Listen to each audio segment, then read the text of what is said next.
Le pasteur Bienvenu Messalin, un homme pas comme les autres, un homme à multiples dimensions. Pasteur Bienvenu Messalin, un opérateur économique de haut standing, un animal politique, un passionné de la culture et du sport. Cet homme d'affaires de haute facture s'est démarqué et excellé dans les affaires, notamment dans l'entrepreneuriat des infrastructures routières. En étant proche de la culture, un amoureux de la musique chrétienne, en sa qualité de grand mécène,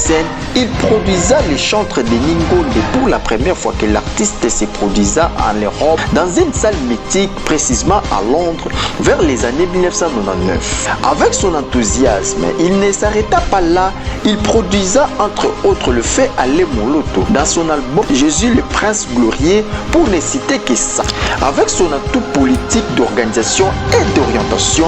l'homme d'État assumant la présidence de l'interfédéral du Parti des résistances patriotiques, PRP en sigle, parti cher à Mosé Laurent Désiré Kabila en Europe. Du côté sport, pour valoriser la discipline des catch, il amena les catcheurs anglais à Kinshasa, capitale de la République démocratique du Congo. Très intentionné à la situation sociale de son pays, la République démocratique du Congo, en ces jours, il créa une association dénommée les Amis de Bienvenu Messalin, conformément à la Constitution, à son article 37. Conscient de la nécessité d'unir nos efforts, nos expériences et nos connaissances pour construire un Congo socialement fort dans l'éducation, la santé et l'agriculture pour assurer l'autosuffisance alimentaire.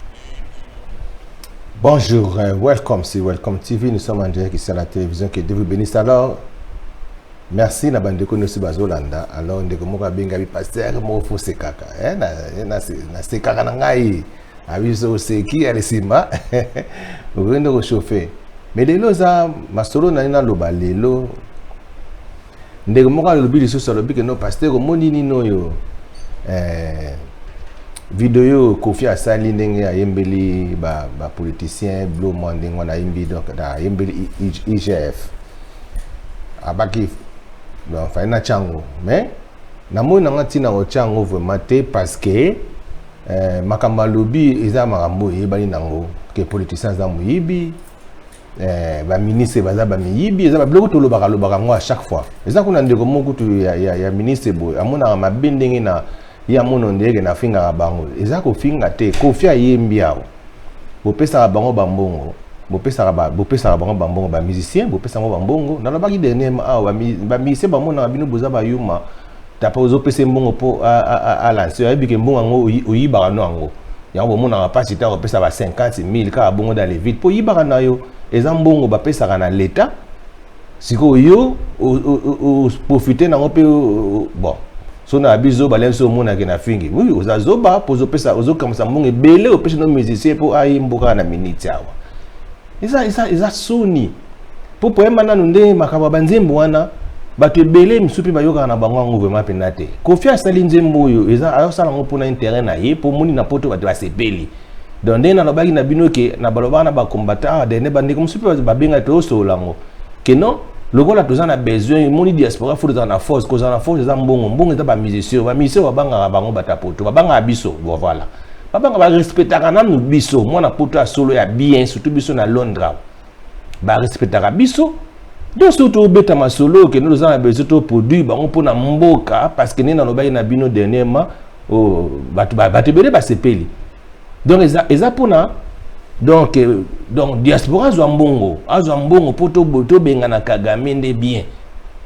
Kofi ayembi awa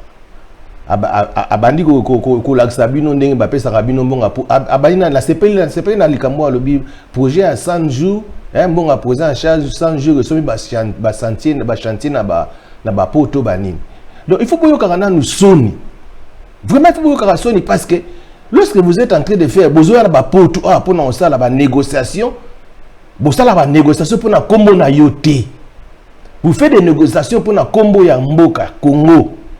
non tozana bozana ba projet bosala ezaka pour na mboka ezaka pour na yote ezaka pour na yo na ba makangu na yo bozwaka te bosombeli ba bimbonga ya projet bosomba ba Ferrari mbonga nini bosomba ba bosomba bandako bosomba ba deuxième ba troisième bureau na bino ba lobamba pango donc donc et le Congo siko n'y a bika fond tant le belaka masola ngo et comme on a habitude de boye il y a des politiciens tout miyibi politiciens tout miyibi quand je parle de politiciens nazolo baba politicien yango monique un vrai politicien il faut qu'on étape ya koza la politicien pour comme un homme d'état aza mutu akoko yibaraté un homme d'état aza mutu akoko kosala ba jeu to mona ba député na ba ministre musu ba sala leti na mikolo na yoki noti bandeko mususu bazaki na Katumbi donc Katumbi abimisi bango do bokoti na parti ya Katumbi aza na mbongo a financer bino busali banini atie bino na ba poste ministériel ba mususu bazui ba député bani na lesima lelo ozima oyibi bambongo bo yibi bambongo ale sikoyo osali parti politique na yo sikoyo osali parti politique yo osali yango sikoyo o baksani na Congo olongo la penini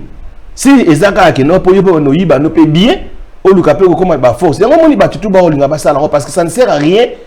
ko lobela ba miyibi wana ofande bozo lobela moi ministre mo bazani pe voler moi ministre mo bazane pe scrim mabe moi ministre mo balingine ko aider mutute na yebi ke pesa bino kana ko lobango pesa ndengwa na kofi alfi bo pesa reba mbongo alobi na bino ezalo ka fingi bino pese boza ba miyibi bambongo bo sala ba projet bo sala nango bozui Congo leti di gado na bino yango IGF ba no kanga siko ba musu ba komi ko sala ki amitié na ba IGF mais donc en dehors de ça faut boye ba ke tout ce que vous êtes en train de faire nzamba amona bino à part pour de l'autre na mukili déjà na mukili na ana pote to yebi ke bozanga miyibi ba mindele ba yebi ke bozanga miyibi ba yebi ke ngana so na ba mindele bele na kena na ba conférence bele ba tuna ba mbongo ba pesa ka gouvernement na biso et comment na maboka population te yebani naza na kada ba faire na yebi ne bo sa ba 20 ne bo mela ba tu ba mbongo na yebi biloko tu wana ne bo fena ba projet batu ata boyebi ke le kate me bo liaka mutu mbongo bo sala ka bopo bo sala bino bo botama miyibi donc elingolo ba eloko ngana vandi na sali constant 30 ans passé musete kayaka na Londres je l'avais dit nabi eloko na monaka na congolais 99% ya ba congolais bazara ba sorcier mais pour le binga bina mona ngo parce que makamo nyoso na monaka batu basalaka et il faut zaka na mwandoki. Donc, na Bible, 99% ya ba Congolais sont des sorciers. Pour sorcier zaka na muté mabe. Sorcier zaka na muyibi. Sorcier linga muté avancé. Sorcier linga ko sala projet ya bien té pour muté kende liboso. Kasi bino 99% ba Congolais ba sala ngo. Non, ba sala ngo. Eza ba politicien. Ba sala ba politicien ko tokolo baté parce que bateka batu babomisaka batu donc balegisa batu baza batu ya moyeke bango kudu yebani nango donc pona ye a préféré na ye so bakata ata nini musapi moko pozo mbongo a préféré bakata ye pona ye a préféré alegisa na tande ko na ye a préféré salango pozo mbongo bozana liboma na mituna bino mais oui kimuyibi na bino mo kimobimbe yebi yango yango moni sikoyo tokomi na 2023 oya 2023 oya sikoyo ni surtout wana ezoke na mutu ya chef de l'état ndeko moka lobi boye non MONUSCO ndenge zana ekomi ko boma ba congolais ngabi voilà tant na yebisaka bino ke bochaka ba chef de l'état à part bochaka tembe tant MONUSCO azoboma peuple o yaza censé à surveiller bango engolo banini engolo bake dans les pays ils sont occupés et ils sont dirigés par les étrangers. Donc, le président a dit que nani bon, toyebi bolo ba ke baza ba marionnette. Bon, ça montre directement que baza bato ke no na loba ki yango dernièrement na bi président pas na chef na ye. Lorsque un président de la République a na chef na ye oyo aza likolo na ye. Tant tout mona ba chef baza impérialiste. Yo kasi Congo ndenge déjà dirigé car na présenté Congo est dirigé par les Américains, les Anglais. Et ça dirigé bon parce que tant aux hommes MONUSCO to boyi, mais azo profite, azo maintenir katika nanko. Président de la République pas lingité. Siko biso siko peuple, population. Il faut et loko toko sala. Il faut biso to priya ba président na biso na loba ngo à chaque fois. Tant to priya ba président na biso. Donc cela veut dire ba mindele wana ba chef ba président na biso wana. Lokola bango baza ba marionnette. Ba mona ke population à comprendre. population comprendre ta biso to sala mabe ba on hypothèque à chef pour ba sala ka bongo po biso to zongela chef biso to yina président to lo ba mabe mabe wana bazo sepela ils sont en train de nous diviser il faut aux la mayele parce que muto azo diriger mboka président Mobutu alobango na discours moko kala na ilanda ngo na kisasa j'avais au moins 7 ans na kangi loko alobi ke muto a diriger ka mboka ba finga ka été muto a diriger ka mboka bazala contre été aloba kutu aitala ngo na abi même na bible lobango to muto a diriger ka mboka boyi makamba mona ka te boyi ba injonction bazwa ka te il faut biso côté la kabango to soutenir ka bango neti makambo ezoleka ya MONUSCO o biso photo de bake non ndenge za nanga to boyi MONUSCO to finga ka présenter to finga ne batu oyo et monanité et monani déjà pour MONUSCO déjà ndenge za nanga yo za censé o batela batu ango okomi ko tirer sous pour na batu pour na engola sani donc bino boya wana pour na oluka obalikaniser mboka il faut peuple telema peuple ko telema ndenge nini peuple telema parce que na diaspora na batu bazana terrain bo soutenir président de la République.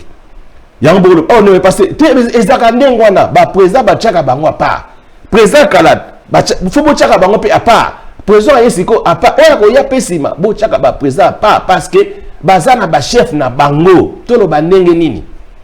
biso de photo taqué ba politicien le ko baza ba miyibi ba député le ko baza ba miyibi ba ministre le ko baza ba miyibi il faut biso to takara bango to travailler en collaboration na IGF pour ko bimisa ba voler wana parce que tant que mona bango to yebi boza ba voler yango moni moza soni o ka ngi photo na muyibi moko boye ozo ka nga photo siko ta ba mona yo kastamba ba qualifier pe muyibi o ka ngi photo na ministre mo passe muyibi siko ta ba mona donc c'est o pe azaka muyibi lokola ye yango faut éviter ba bloko tout wana ko éviter mo ndenge nini to le bela bango te simple o le bela bango tango monique non asa eloko yo e monani na miso abatu eloko et l'axi pena que non asa le loko parce que mboka na biso ndenge zana tozana besoin de construction des routes première des choses faut que ça la rango à chaque fois ba recette au bobimisaka na chaque fois ngaku de lekela nga ono recette moko bobo so sali boye e ko bimisa so 90 millions bani et moi na raté tout ka ngoka na ba chiffre alors population de souffre to boite zo attend mais qu'on soit attend mais ndeni pas na bino zo attend et pas na bino kotika pas même 2 mois aussi comme na ba millions pas même 2 mois comment se fait-il que pas na yo zo attend et pas no koti mamo bani ko olo lukandeni basala ka pona ko bongisa mboka mais yo zo lukandeni basala ka ndeni ba yibaka nena le ba lo moko ezala batu musu to ko féliciter ezala ba blo musu to ko féliciter ona ko funga na batu muki a pona talisa batu na mona ba disitaka basala ba débat na ba télévision na kisasa kuna bazo finga on ndene sa awa carburant mati Congo kuna pasi il faut ministre alonga carburant mati quand on vous dit makama ba carburant o eza makamo mondial bolingo to yoka te siko na mundela wa mona bino ndenge ni babi makambu ya même makambu ya crise tant le baka ezaka mondial bolingo yoka te bozo finga kaka pasi mais pasi ezali na Congo oui bien sûr mais mihibi ndeleki le problème na banana na lo banali na le kateli kama carburant o to lo boyo carburant so na tali na mokili na talaki na tali na mokili mobimba place carburant eza cher eza na Congo eza moins cher eza na Congo na bandela bien pour na bonne compréhension ya batu na mokili mobimba carburant pétrole eza moins cher na Congo ndenge nini eza moins cher na Congo alors que mboka eza pasi tozala banini eza moins cher na Congo parce que président de la République na biso na gouvernement na ye ba comprendre eloko moko lokola mboka na biso za na souffrance makasi soki poto prix ya pétrole mati makasi donc ya ba essence ba bloko ne sona lobana ya carburant soki mati makasi population ko souffrir sous makasi siko place wana il faut penza président de la République ko betele maboko na bato ba travailler na ministère wana ya hydrocarbures faut betela ba maboko parce que gouvernement bakisaka mbongo et bakisaka mbongo tant yo que nous somba pétrole na yo na ba prix au bosomba wana donc gouvernement azo bakisa plus que yo sombi wana biso na Angleterre awa na Angleterre obi pétrole ezaka na combien pétrole ezaka na combien tout ça ce qui place à moins cher et ça na une livre 99 donc presque bah 2 livres 50 et donc bah $2.50 vous comprenez de litre moko ba $2.50 si ko $2.50 on est à combien de francs congolais na litre moko mais si et puis ezo mataka à chaque fois bino na mona ba ndeko mo ba oti ezo mataka et biso mataka nango chaque fois au moins lobi mati bandeko musu ba bandeko discuter ote bazo tonga ba pep na député ba otonga ba pétrole na ba distance muke ba distance zanga tena ba pétrole kanga marape au moins pétrole station ya Tesqueza awa na ngambu pe kuna pétrole station ezali to ba finga ba ministre te de ba pétrole station ezali nango pe kanga makanango mais biso to bendela kamba mutu problème alors que on le to banananu ko lukana ko zala ko bongisa mboka ngo na domaine appel na yo na domaine oyo zali lorsque vous êtes député c'est qu'on est en tant que député banda ko sala na loba ngo chaque fois député ko sanga ba hectare pour na bilanga te zanga be hectare na yo soma be hectare na olanda loka ba caméra biso no surtout doza to kota masolango zanga be hectare na yo ono na ba masangu ba nguba ba nini bino tout so bozaza nango ale ozomona te que non tango ba bloko comme na tanga récolte ozomona te que bo bongisa mboka siko bobanga pona nini pona kosoma ba hectare pona kosala ba bilanga bobanga nini mbongo boyiba ole bosomaka ba Ferrari bosomaka ba ndako ono bomona ke non ndako eza soki garantie bilanga pesa garantie bosomi bilanga bo engager combien de bateaux obi combien de bateaux déjà ngakutu na ta député te o ngana engagaka na ba bilango obi combien ndeko moka zo mkosele mona kina zolo balanga ngana zana ba faire ngana zana 25 travailler na sekanga siko yo zala 25 travailler siko na nga etalinga nini ngana lobo na zana ba faire to bino boyiba ka wana ba pesa bino mbongo na ba ministre boyiba na zana ba dossier na bino so na cheka photo noa na cheba ba miyibi boyiba ba kamtu boyiba kasi business wane koya te kufiti posa boza miyibi ba sita bino na ba miyibi le cas ba serele na kotanga ko ba comprendre siko zo dondwa na bambongo bozo yibaka na bambonga ba frais d'émission o ya l'état bino bozwa ngo bo futela bandako et puis bandako bo futela wana bo futela bambongo na bino te ni sona ngana bibloko ni sona na fanda na bango na yebi ezo ke na compte frais public ke ba no mona ke azala to mona ba ministre misu bazala kati balongwa na ba gouvernement passé azala na ba 5 ndako na ba GB wana bamsuma ona kasa ya bango ba futela siko ba futela na mbongo na bango te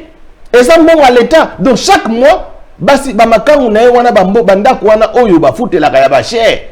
ezo ke na contre na mbongo ka ya fonction publique alors que ba travailleurs mona ba une année 2 ans ba futa bango te ngana nazana neve na nga moko bo mwana kauka a maître na otanga komuna te papa na bango zaka directeur no na tratanga kala na serina kene na kin ayebisinga kuta biono mikolo alongo po nini abetaki directeur alongo directeur minu pourquoi abide ça to futa mate et pas à mettre à côté na onatra parce que a remplacer papa naï abi atayo moko oncle 2 ans na futa mate nga boke na poani otena kenaka pona epesaka e colère mko mususu abeta directeur alongo directeur minu mais directeur yo ba beti yo na so na petit frère na nga na bime mais directeur yango na ba beti yo okangisi mutongo de poani ba beti ba longo na mine olongo pe mutongo te pona ni o te poza azamwana ya collègue na nga bime non izala raté pas yebike azo yiba comment se fait-il y directeur aza payé donc chaque mois a futa ma comment ba travailler no ba fonctionner au boulot futa bango te et puis ça la passe mboka ndenge nini awa kutu na poto awa un mois futa ba tuté na compagnie ni nango et ko sala maté mais siko bino ozomona siko place dans le bakeno mboka ba etona la bandoki bozo futa ba fonctionnaire te bozo futa ba nani te donc ba tout surtout dans bino ya bino salaire na bino le kaka onka bon ezana ba misala misusu omona na sasa ezanga na ngo salaire ba vivre na ba prime 8 to boyite yango na siko na zolo ba boye ba biloko no sipresila ndenge bozaka ba jipi bosomelaka ba ministre ba député ba nini bo banda bosomela bango ba tracteur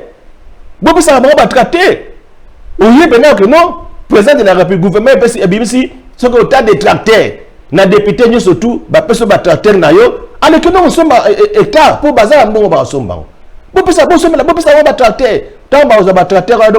on contrôler chaque député. Il faut ça quand même na bilanga. Chaque ministre, il faut ça quand même na bilanga. Pourquoi on pousser n'engwana parce que bah tout ça la place ba terre arabe belé oyo za lango utiliser té. Et vandi boy. Si ko biso ba tapoto siko atatu utiliser réseau simbaté parce que et ça suffisant té le ke belé siko bino faut pas obligé bino Chine ne développe pas pour na bilanga. Siko biso le ko passer leki. Bo leki ki muyibi. Ale boko ta quand même na kama bilanga wana. Bo pesa ba paysan misala. Bo sala ngo. Président Kala sala ango,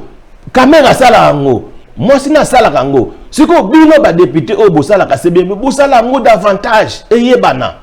Que tant o yiba bambongo na bino na yebi ke bo yiba na sala ko président Mobutu la ba kete yiba ndambu bomba ndambu te. Tant yo zo yiba mbongo na yo. Non bo yiba wana. Somba betar bandeko na nga.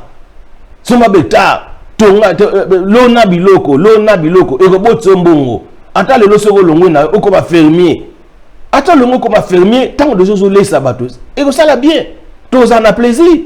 Et ça quand que no beaucoup ça va faire mon boye ya ko investir na ba poto. Na ba poto attends yo zo so yo kufi ba boto lombongo.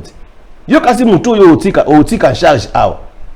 Attends ça ndeko na yo. Ce qui o ya yo moko. Mais tant yo za to zo ate.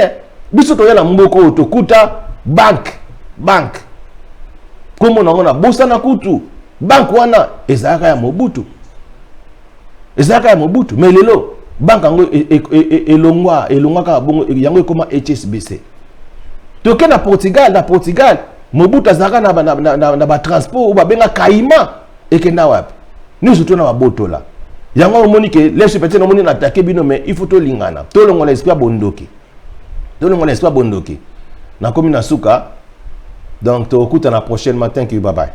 Le pasteur Bienvenu Messalin, un homme pas comme les autres, un homme à multiples dimensions. Pasteur Bienvenu Messalin, un opérateur économique de haut standing, un animal politique, un passionné de la culture et du sport. Cet homme d'affaires de haute facture s'est démarqué et excellé dans les affaires, notamment dans l'entrepreneuriat des infrastructures routières. En étant proche de la culture, un amoureux de la musique chrétienne, en sa qualité de grand mécène, il produisa les chantres de Ningonde pour la première fois que l'artiste se produisa en Europe dans une salle mythique, précisément à Londres, vers les années 1999. Avec son enthousiasme, il ne s'arrêta pas là, il produisa entre autres le fait Allez Moloto dans son album Jésus le Prince Glorieux, pour ne citer que ça. Avec son atout politique d'organisation et d'orientation, l'homme d'État assumant la présidence de l'interfédéral du Parti des résistances patriotiques, PRP en sigle,